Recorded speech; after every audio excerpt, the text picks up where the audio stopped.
இப்போ நாம் எங்கே இருக்கோம்னு பார்த்தீங்கன்னா திருச்சி எலமனூரில் தான் இருக்கோம்.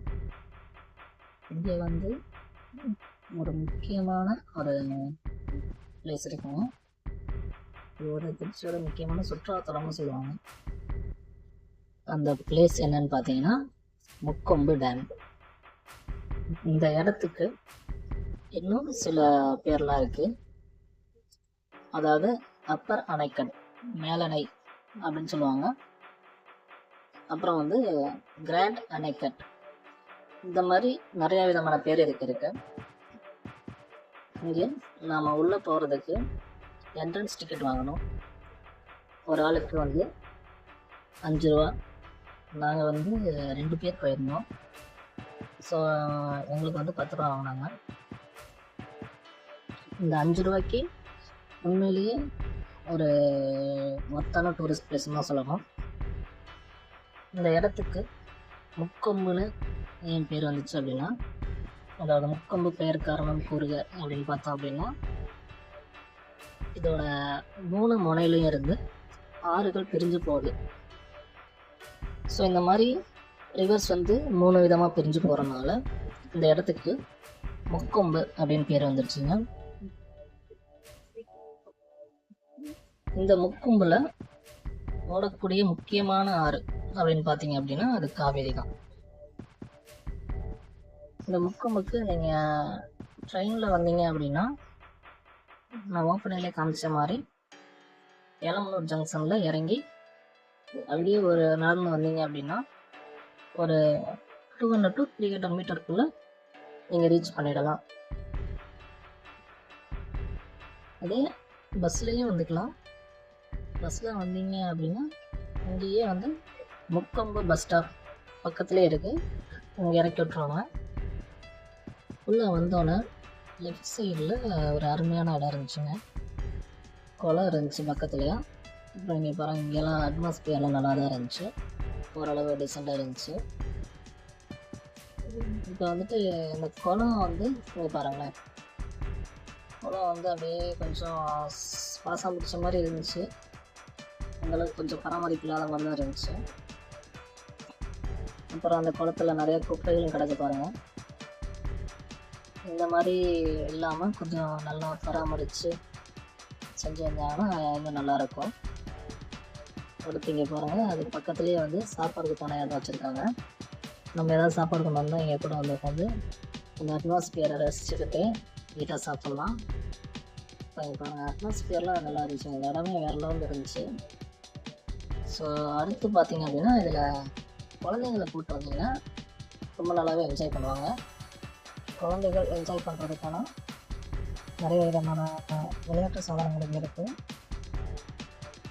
அப்புறம் உங்களோட மெயினான ஒரு விஷயம் சொல்லணும், இது குழந்தைகள் என்ஜாய் பண்ணுறாங்களோ இல்லையோ, அதாவது என்ன சொல்கிறது, சில அன்எஜுகேட்டட் பீப்புள் மாதிரி பிஹேவ் பண்ணுவாங்க. அதாவது பப்ளிக்கில் எப்படி நடந்துக்கணுமே தெரிய மாட்டேங்குது.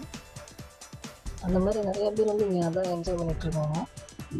ஸோ அதுவுமே கொஞ்சம் வந்து இரிட்டேட் ஆகிற மாதிரியான விஷயங்கள் தான் அவங்களாம் செய்கிறாங்க. ஸோ பப்ளிக் பிளேஸில் வந்து அந்த மாதிரியான விஷயங்கள் செய்யாமல் இருக்கிறது ரொம்பவும் நல்லது. இந்த மாதிரியான தவறுகள் வந்து பொதுவாக நான் எல்லாரையும் குறிப்பிட்டு சொல்லலாம். ஸோ இந்த மாதிரி பண்ணக்கூடாதுன்னு அறியாமல் பண்ணுறாங்க இல்லைங்களா, இந்த மாதிரியான பிரச்சனைகள் தான் இதை நம்ம செய்வோம். நெக்ஸ்ட் இங்கே ஒரு ட்ராகனில் போகிற மாதிரி வண்டி இருக்கு பாருங்கள். இதெல்லாம் வந்து நீங்கள் குழந்தைங்களை கூப்பிட்டு வந்தாலும் நல்லா என்ஜாய் பண்ணுவாங்க இந்த இடத்துலாம். அப்புறம் குழந்தைகள் ஏறி சறுக்கி விளையாடுற விளையாட்டு, அப்புறம் குழந்தைகளுக்கான தோழி விளையாட்டு, அதாவது ஊஞ்சல் விளையாட்டு, இந்த மாதிரி நிறைய இருக்குங்க. இங்கே உள்ள காவிரி ஆறு மொத்தம் 2 விதமாக பிரிஞ்சு போகுதுங்க. இங்கே ஒன்று கொள்ளிட மாட்டு வழியாக ஒன்று பிரிஞ்சு போகுது, அப்புறம் புல்லம்பாடி கால்வாய் வழியாக ஒன்று பிரிஞ்சு போகுது. ஸோ இந்த மாதிரி 2 விதமான இடங்களுக்கு இது வந்து பிரிஞ்சு போகுது. நெக்ஸ்ட்டு வந்து பார்த்தோம் அப்படின்னா ராட்டினம் இருந்துச்சுங்க. இங்கே ஒரு பெரிய ராட்டினமாக இருக்கு பாருங்கள். அடுத்து இதெல்லாம் வந்து நம்ம ஒவ்வொரு கேம் போகும்போதும் சம் சார்ஜஸ் வாங்குவாங்கன்னு நினைக்கிறேன். ஸோ அது வந்து அங்கே உள்ள இடத்துல வந்து ஆட்கள் இருப்பாங்க. அவங்க வந்து சார்ஜஸ் பண்ணி நம்ம ஏறி ராட்டனம் சுற்றலாம், இந்த மற்ற விளையாட்டு விளையாடுறதுனால விளையாண்டுக்கலாம். இந்த இடத்துல தேவையான விளையாட்டுகள் வச்சுருப்பாங்க. ஸோ எல்லாமே நல்லா என்ஜாய் பண்ணி பார்க்கக்கூடிய இடமாக தான் இருக்குது எல்லாமே.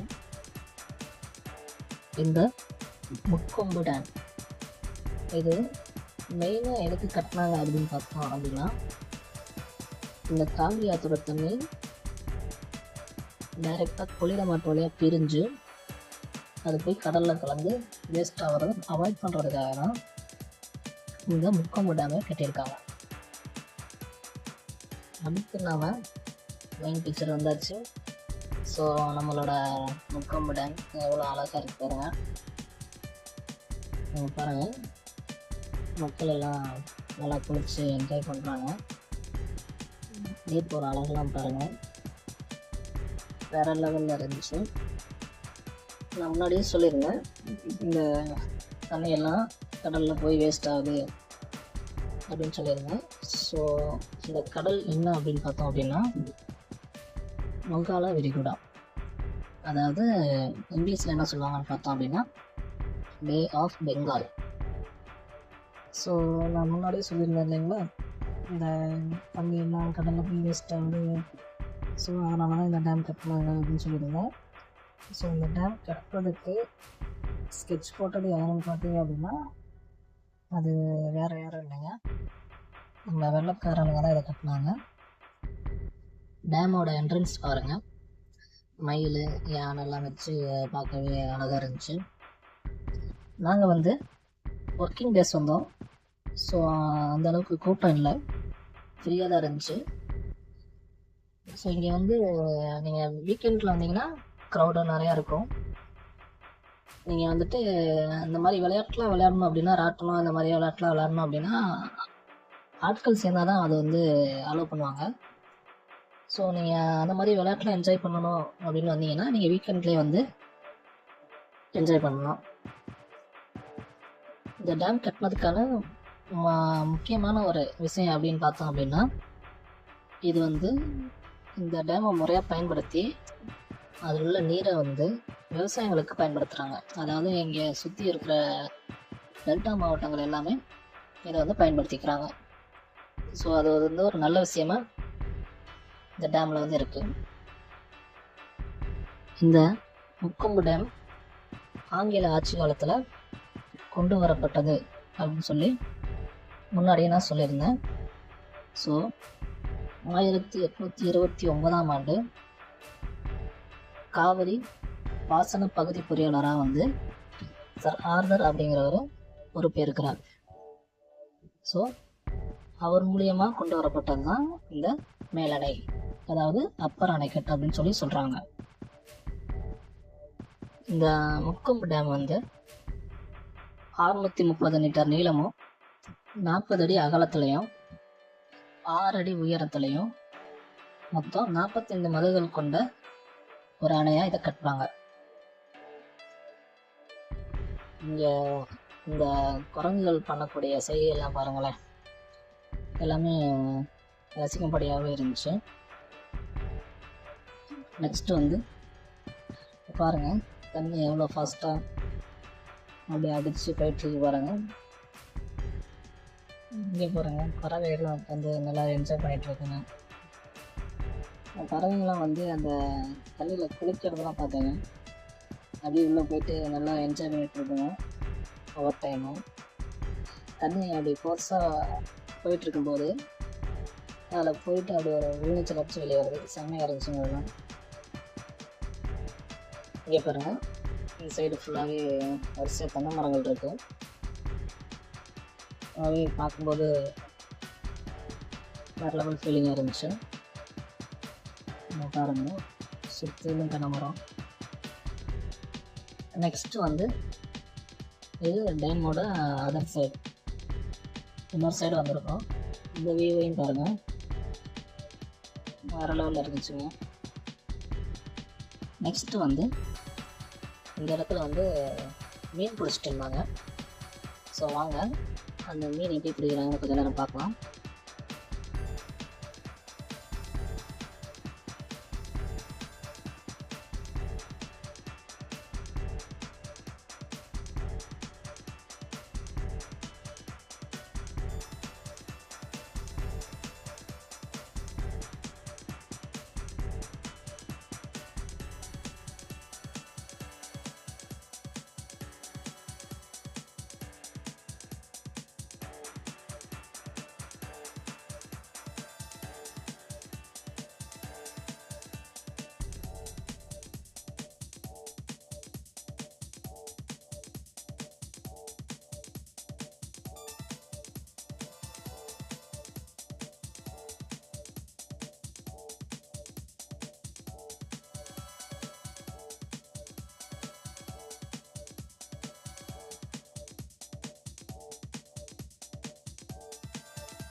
இந்த முக்கொம்பு டேம்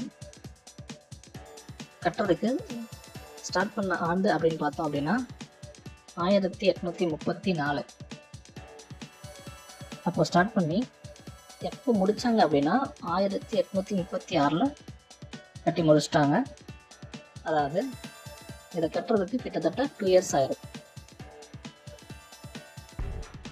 இந்த முக்கொம்பு டேம் கட்டி முடித்ததுக்கப்புறம் அதன் மேலே வந்து பாலம் கட்டணும்னு சொல்லி முடிவு பண்ணுறாங்க.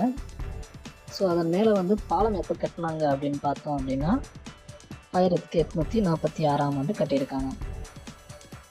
இந்த அணையிலிருந்து திறந்து விடப்படக்கூடிய தண்ணியோட அளவு அப்படின்னு பார்த்தோம் அப்படின்னா, அதாவது அதிகபட்சமாக வினாடிக்கு 2.7 லட்சம் கன அடி தண்ணீர் வந்து திறந்து விட முடியும். இங்கே ஒரு டொக்கு உட்காந்துருப்பாருங்க, செமையாக இருந்துச்சு. தன்னோட உணவுக்காக வெயிட் பண்ணிட்டு இருக்குன்னு நினைக்கிறேன். கரெக்டாக வெயிட் பண்ணி வீடு பத்துட்டு போகணும்னு நினைக்கிறேன்.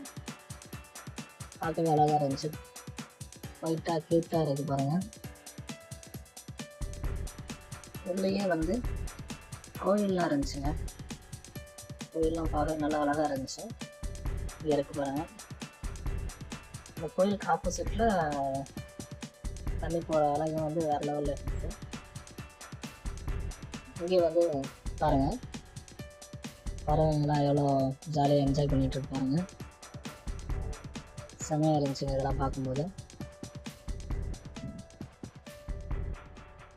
அடுத்து பார்த்தோம் அப்படின்னா, இந்த காவிரி ஆற்றுல வெள்ளம் வந்துருச்சுங்க. ஸோ இந்த வெள்ளம் வந்து இந்த முக்கொம்பு டேமுக்கு ஒரு மிகப்பெரிய அடினே சொல்லலாம். ஸோ அது என்றைக்கு வந்துச்சு அப்படின்னா 2018 ஆகஸ்ட் மாதம் 22ஆம் தேதி நைட் அன்னைக்கு இந்த வெள்ளம் வந்திருக்கு. ஸோ இந்த வெள்ளம் வந்ததுனால அங்கே இருக்கிற தூண்கள் மதுகுகள் கிட்டத்தட்ட 408 அடி நீளத்துக்கு உடைஞ்சு அந்த வெள்ளத்தில் அடிச்சுட்டு போயிடுச்சுங்க. ஸோ இது வந்து ஒரு மிகப்பெரிய இழப்புனே சொல்லலாம். இந்த வீடியோ பிடிச்சிருந்துச்சு அப்படின்னா எல்லாருக்கும் ஷேர் பண்ணுங்கள், என்னோடய சேனலை சப்ஸ்கிரைப் பண்ணுங்கள். தேங்க்ஸ் ஃபார் வாட்சிங்.